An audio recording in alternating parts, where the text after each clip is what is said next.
Hey, how's it going, everybody? Anthony here, and today I thought I'd tackle one of my all-time favorite English heavy metal bands, Venom. Of course, Venom formed in the early '80s um, in England as part of the new wave of British heavy metal scene, along with Iron Maiden and Saxon and Motorhead. Of course, put out the albums Welcome to Hell, Black Metal, classic early '80s metal albums. But today, I'm going to review an incredibly underrated album from them. My personal favorite album from them with Kronos as the singer and bass player. Today we're going to be doing a review of Calm Before the Storm. Released in 1987, and I could just say without a doubt this is my favorite Venom album. And this was the first one I ever bought and got into. And it's just such an underrated album. I don't know what it is. I don't know why. It has so many great songs on it. There's not one song on here that I don't like. I just think it's amazing from beginning to end. We're going to get into it why in a second. But of course, Mantis did not play guitar on this one. He was replaced by two guitar players named Mike H. and Jim C. And of course, Abaddon plays drums as well on this. Of course, Kronos is the singer and the bass player. And I think this album is just so much fun. It's so heavy, but it's catchy. It's a little bit different than the earlier stuff. This album focuses more on like sword and sorcery type themes and like medieval themes and kind of like stuff like that instead of like like dark Satanism and stuff on the earlier records. This one's kind of changes it up a little bit, but I love it from beginning to end. I think it's a masterpiece. And it's just an underrated classic. I don't know why no one talks about this one as much. I just think it's such a great album. And we're going to get into it right now. Side A starts with Black Christmas. Incredible song, super heavy, super catchy. And then it goes right into the chanting of the priests, probably my favorite song on the album, probably my second favorite song on the album.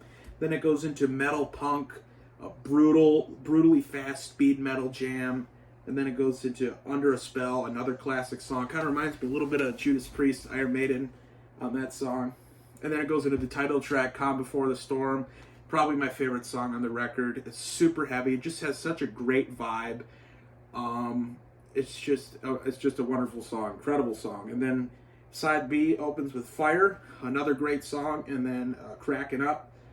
Another kick-ass song. The whole album's kick-ass. I can just say every song's kick-ass on here without even batting an eye. And then it goes into Beauty and the Beast, another great song. Then Deadline, Gypsy, and then Muscle. That's the last song on the record. And what can I say? It's a gatefold as well, and it's got a beautiful, painting of the lightning bolt right there. And what can I say? It's just an incredible album from beginning to end.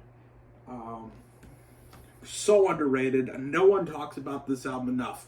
It's so much fun. It's so heavy, but it's so catchy at the same time. It's just an album that I could play over and over and over again and never get tired of it.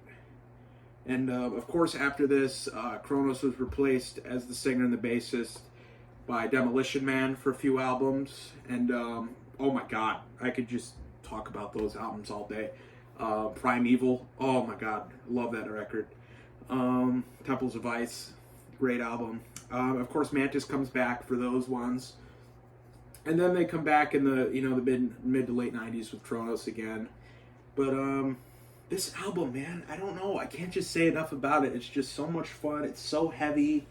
It's just so catchy as well. I love the gatefold. I know the cover art isn't probably as crazy or as epic as the original ones, but I love it because it just gives you that Ride the Lightning type of vibe with it. And I love how the color of it. I love how it looks. It's a beautiful cover art. It's just an amazing album. I can't say anything bad about it. There's nothing wrong with it. It's just perfect from beginning to end. It's an album that deserves more attention. Because everyone loves talk about Welcome to Hell, Black Metal, At War with Satan, Possessed. Of course, those are classic albums. They're incredible albums, but something about this, it just draws me back so much. I just love the energy. I love the musicianship. Everyone is just kicking ass on this album from beginning to end. It starts in 10th gear and it just never lets up. amazing album, one of my favorites, and that's it. I can't say anything more about it.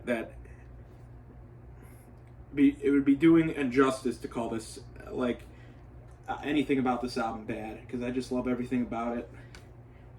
It's just a wonderful album.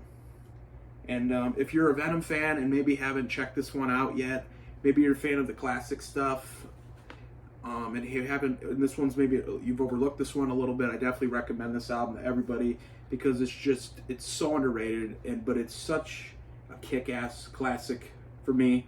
And I definitely recommend, if you're a Venom fan, to definitely check this one out. And definitely check out all Venom's albums, because they all have something for everybody. And yeah, that's it, guys. What can I say? I got to review another classic this week, which is always an honor for me to talk about, bands or albums that maybe not everyone's checked out yet. Definitely give this album a shot if you're a Venom fan. Maybe you haven't checked this one out. Calm Before the Storm. All right, thank you guys so much. It was so awesome to do another album review. I love to do more album reviews soon of more Venom records, some Metallica stuff, Iron Maiden, Black Sabbath, the Ramones, all sorts of different bands. Oh, Corrosion of Conformity. Oh my God, I'd love to do COC for you guys. Slayer, so many different bands. So I'm really looking forward to really getting into doing that.